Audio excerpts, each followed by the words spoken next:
Quem me leu Esaú e Jacó talvez reconheça estas palavras do prefácio. Nos lazeres do ofício escrevi o memorial, que apesar das páginas mortas ou escuras, apenas daria, e talvez dê, para matar o tempo da barca de Petrópolis.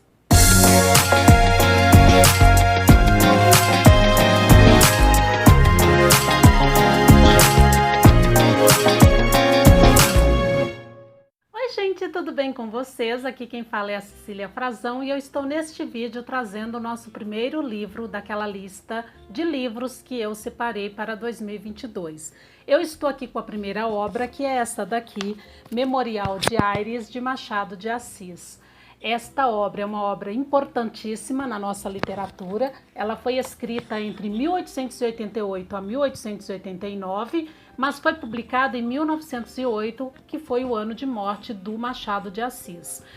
Para quem já lê as obras do Machado, sabe deste personagem que é o Conselheiro Aires, que ele vai ser citado aqui logo na introdução, na obra de Esaú e Jacó. Ele já traz aqui como uma advertência logo no início da obra dele, fazendo referência a este personagem criado por ele mesmo. É uma metalinguagem que ele faz aqui, né? E é interessante porque esta obra ela é considerada por muitos críticos como uma obra autobiográfica do próprio Machado, porque a forma como o Conselheiro Aires vai analisar a existência dele de uma forma muito peculiar e irônica, isso vai criar uma realidade para os fatos que ele está narrando aqui. E é interessante porque tudo se passa ali na sociedade carioca, né? Ele faz uma crítica em relação à sociedade do Rio de Janeiro, ele traz aí como um romance psicológico, porque ele vai trazer como temas essa falta de importância dessa sociedade, dessa elite brasileira, que vai se mostrar aqui nesta obra, e também das relações amorosas. Vamos lembrar que está ali no finalzinho do século XIX, partindo aí para o século XX, e também todos os acontecimentos deste período, inclusive o ano de 1888, que foi o ano da abolição da escravatura. Ele vai começar exatamente no dia 9 de janeiro de 1888, que fazia um ano que ele tinha vindo da Europa para o Brasil. Então ele vai colocar aqui que ele foi diplomata por mais de 30 anos, ele viajou vários lugares do mundo e agora já idoso e aposentado, ele decidiu vir, né, de vez para o Brasil, e ele até coloca: eu estou aqui, eu vivo aqui, morrerei aqui, ou seja, não tem mais intenção de sair do Brasil. E ele até coloca que deixou o corpo da esposa em Viena e não tinha pretensão de trazer o corpo desta esposa de volta para o Brasil, como outras famílias faziam naquele período. E é muito interessante porque neste dia ele está tomando um cafezinho e ele ouve ali os gritos de um vendedor de vassouras e espanadores, e isso faz com que ele desperte a memória dele para lembrar que fazia um ano, naquele exato dia, dia 9 de janeiro de 1888, que ele tinha chegado aqui e ele tinha justamente ouvido aquela voz, poderia ser até o mesmo vendedor de vassouras. Mas neste dia também ele recebe um bilhete da irmã dele, a Mana Rita, convidando-o a ir ao cemitério levar flores para a mãe e o pai que estão ali enterrados, e também o marido dela. E ele vai com a irmã. E lá ele, observando aquele local, ele até elogia o cuidado que a irmã tem com a lápide, né, dos pais e do marido, e ele observa de longe a figura de uma moça jovem e bonita, e ele percebe que essa moça está ali muito triste também, rezando e levando flores naquele local ali, e ele desperta essa curiosidade em saber quem é essa moça, e ele pergunta para a irmã, e a irmã, né, curiosa ali, é uma característica muito forte da irmã, mas a todo momento você percebe que é uma curiosidade também, tanto do próprio Conselheiro Aires como de outros personagens que estarão presentes na narrativa. E a irmã revela para ele que aquela era a viúva Noronha que estava ali. E ele fica curioso e ela conta para ele que ela tinha um amor muito grande pelo marido, e que o marido fazia mais de 2 anos que tinha falecido, e ela ia ali constantemente levar flores para esse marido. Tamanho o amor que ela tinha por ele. E ali eles criam uma aposta de que O conselheiro Aires acha que ela ainda vai casar de novo, por ela ser jovem. Ela tinha apenas 25 anos. E a irmã fala, não, ela não vai casar com você, ela não casa. Porque ela percebe o interesse dele por essa viúva. E fica ali implícito o fato dela se casar novamente, que era o que ele tinha colocado, e também da Mana Rita, de que ela não iria mais se casar, e principalmente com ele. E é muito interessante porque isso vai então fazer tomar conta de toda a narrativa do romance. Eu vou falar agora de um casal que aparece, que era a Dona Carmo e o Aguiar. Esse casal, eles não tinham filhos, eles tinham ali recebido para serem padrinhos de uma criança que era filha de uma amiga da Dona Carmo, e esse filho, que era o Tristão, ele passa a conviver ali naquela família, por ela ser madrinha deste menino. Ela cuida muito bem dele e este menino acaba criando um amor muito grande por esse casal, e era como um filho postiço ali para eles. E a mãe, como a mãe viajava muito e não podia cuidar muito dele, então ele acabava ficando ali naquela família. Só que aos 13 anos, esse pai, né, o pai verdadeiro do Tristão, resolve viajar para a Europa para ficar 6 meses, e o Tristão aí cria um grande interesse em ir com os pais verdadeiros, né? E lógico que isso desperta aí uma tristeza muito grande na Dona Carmo, que cuidava dele com tanto carinho, e ela insiste para que ele não vá, e ele, de tanto insistir com os pais que não queriam levá-lo, os pais acabam levando o Tristão na viagem. Vai com a ideia de ficar 6 meses, só que ele não volta mais, ele decide fazer direito e ele fica lá para sempre, né? Assim, fica lá muitos anos. E essa viúva que eles veem lá no cemitério, que é a Fidélia, o nome dela era Fidélia, conhecida como Viúva Noronha, ela se aproxima muito desse casal. E por que ela se aproxima muito desse casal, que é a Dona Carmo e o Aguiar? Porque ela tinha casado a contragosto dos pais dela. O pai dela era um fazendeiro da Paraíba do Sul, era o Barão de Santa Pia, era um homem muito rico, e ele tinha, de certa forma, deserdado a filha, porque a filha casou com o Eduardo, que era de uma família que eles não se davam bem, né? Eram famílias rivais. Ele cita até Shakespeare aqui, Romeu e Julieta, faz uma referência a essa obra de Shakespeare, e ele fala então da relação desses dois, que essa menina ficou muito doente, porque os pais não queriam que ela tivesse um relacionamento com esse jovem, e ela acaba ficando muito doente, para de comer, adoece, e aí o pai, vendo ali que a filha estava se definhando cada vez mais, por causa desse grande amor que ela tinha pelo Eduardo, ele acaba decidindo então aceitar esse casamento, porém ele fala para ela, então você casa com ele, mas eu não quero mais você aqui, eu não quero mais ter relações com você, de pai e filha, então você vai embora daqui. E ela parte e ela casa com esse Eduardo, e numa viagem que eles fazem para a Europa, ele vem a falecer.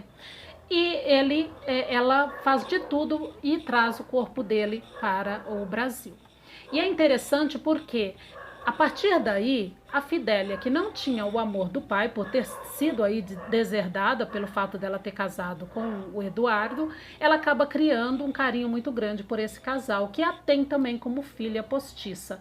Então veja que eles, por não terem tido filhos, eles acabam tendo a Fidélia e o Tristão como filhos aí postiços, que tinha um carinho muito grande pelos dois. E agora o Tristão tinha ido para a Europa e ficou então a Fidélia como uma forma de suprir essa falta, essa ausência do Tristão.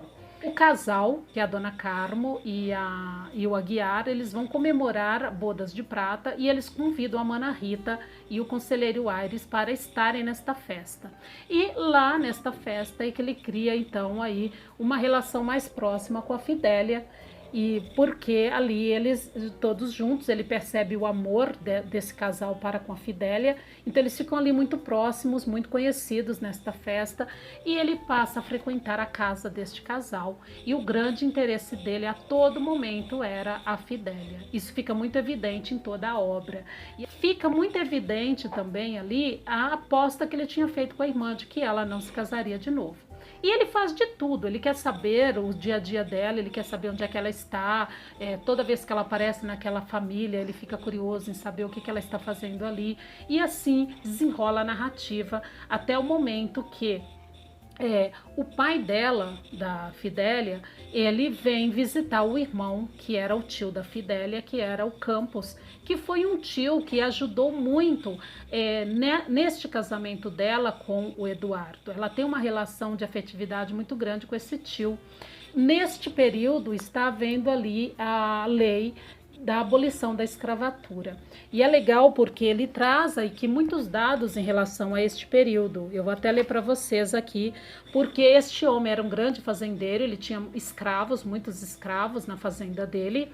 E a contragosto, ele vai ter que dar a carta de alforria para essas pessoas escravizadas ali na fazenda dele. A contragosto, porque ele deixa muito claro quando ele diz que quero deixar provado que julgo o ato do governo uma expoliação, por intervir no exercício de um direito que só pertence ao proprietário, e do qual uso com perda minha, porque assim o quero e posso. Então, mostra essa relação entre proprietário e as pessoas escravizadas ali. E ele fala aqui que ele é capaz de propor, né, o próprio irmão, que era o desembargador, ele fala que o barão de Santa Pia, ele é capaz de propor a todos os senhores a alforria dos escravos já, e no dia seguinte propor a queda do governo que tentar fazê-lo por lei. Então aí fazendo uma crítica também ao poder que esses proprietários têm em relação ao governo, de decidir ali o destino daquelas pessoas. E aqui, quando eles decidem, então, escrever essa carta de alforria, o desembargador Campos, que era o tio da Fidélia, ele lembra que a Fidélia vai perder a posse dessas pessoas escravizadas, porque ela ia herdar tudo que o pai tinha. E ele deixa claro que o que é dele, ia mostrando ainda esse ressentimento em relação à filha, mesmo depois do marido dela ter morrido. E aí eles escrevem então a carta de alforria e ele fala assim: estou certo que poucos deles deixarão a fazenda, a maior parte ficará comigo, ganhando o salário que lhes vou marcar, e alguns até sem nada, pelo ponto de morrer onde nasceram. Então mostrando aqui essa relação de proprietário, né, de propriedade, dos escravos serem propriedade dos seus senhores, e o que ia mudar em relação a essa carta de alforria depois da lei aí, a lei áurea, né, que fez com que abolisse a escravidão. E outra coisa que ele coloca aqui e ele já tinha ouvido na Europa em relação ao Brasil ainda ser o último país a manter essas pessoas escravizadas. Então é uma crítica que ele faz aqui e ele traz isso de uma forma muito interessante. O pai faz a carta de alforria, volta para a fazenda, e a Fidélia logo depois sabe que o pai está muito doente. O fato dele ter feito essa carta de alforria deixa a Fidélia muito feliz, porque ela não era de acordo e ela fica feliz com a atitude do pai, e isso parece que mexe um pouquinho ali com os sentimentos dela. E quando ela descobre que o pai está doente, ela vai para a fazenda com o tio Campos e para cuidar do pai. E lá, então, logo depois o pai vem a falecer e ela herdando tudo isso, é ela que ia ter que tomar conta da fazenda. O interesse dela era vender esta fazenda, né? Então ela fica ali distante deste casal, que já estava abalado com a ida do Tristão para a Europa, mas justamente neste período que a Fidélia vai para a fazenda, o casal recebe uma carta do Tristão dizendo que ele estaria vindo da Europa para visitá-los. E eles ficam muito felizes aguardando a vinda do Tristão. Bom, o Tristão vem da Europa, a Fidélia também resolve o que ela tem que resolver na fazenda e vem também. E neste encontro deles ali, o autor já vai deixando claro pistas de que vai haver ali um relacionamento entre os dois. E é o que acontece. Eles acabam ficando próximos, a Fidélia acaba mudando o comportamento dela diante ali do Tristão, e ele acaba mantendo então essa relação ali com a Fidélia, se apaixona por ela. Ele acaba revelando, né, depois de conhecer ali o conselheiro Aires, ele acaba revelando esse grande amor que ele tem pela Fidélia, e no fim eles acabam se casando. e eles acabam então indo embora para a Europa, porque lá ele era muito engajado politicamente, o Tristão, ele era muito engajado na política lá em Lisboa, e ele vai embora levando consigo a Fidélia. E no fim ele fala, não falei para você que ela casava? Ele falou, não, falei para você que ela não casava com você. Mas aí fica então essa aposta aí no final, que vai conduzindo o leitor a saber quem iria ganhar a aposta, né? Porque você fica curioso em saber quem é que vai ganhar a aposta. No fim, os dois acabaram ganhando a aposta, porque ela acaba se casando e a Mana Rita fala, mas eu falei que ela não se casaria com você. E ali fica claro esse interesse que ele tinha pela Fidélia, essa questão de ser um diário, mas ao mesmo tempo de soar como uma fofoca ali, essas pessoas que se relacionam diariamente ali, conhecendo essas pessoas que estão ali nos arredores, as intimidades dessas pessoas, e essa irmã dele, a Mana Rita, é uma grande confidente ali dele, mas não mais que o diário dele. E tem até um trecho aqui no diário que ele fala assim, que eu achei bastante interessante. Deixa eu só ver se eu acho aqui. E aqui, ó, tem essa parte e ele fala assim: papel, amigo papel, não recolhas tudo que escrever esta pena vadia. Querendo servir-me, acabarás desservindo-me, porque se acontecer que eu me vá desta vida, sem tempo de te reduzir a cinzas, os que me lerem depois da missa de 7º dia, ou antes, ou ainda antes do enterro, podem cuidar que te confio cuidados do amor. E aqui ele revela este amor que ele tinha por ela, mas devido à idade ali, de serem bem diferentes as idades, ele não insistiu tanto nesse relacionamento com a Fidélia. Mas é interessantíssima essa obra, ele vai trazer uma forma, um novo estilo de escrita, e é muito importante essa leitura, principalmente para quem vai prestar aí os vestibulares da vida. Tá certo? Então fica aí como recomendação para vocês lerem, vale a pena você ler rapidinho. E é isso, gostei bastante. Um beijo grande para todos quem esteve acompanhando até este momento comigo. Um beijo grande e até o próximo vídeo. Tchau, tchau.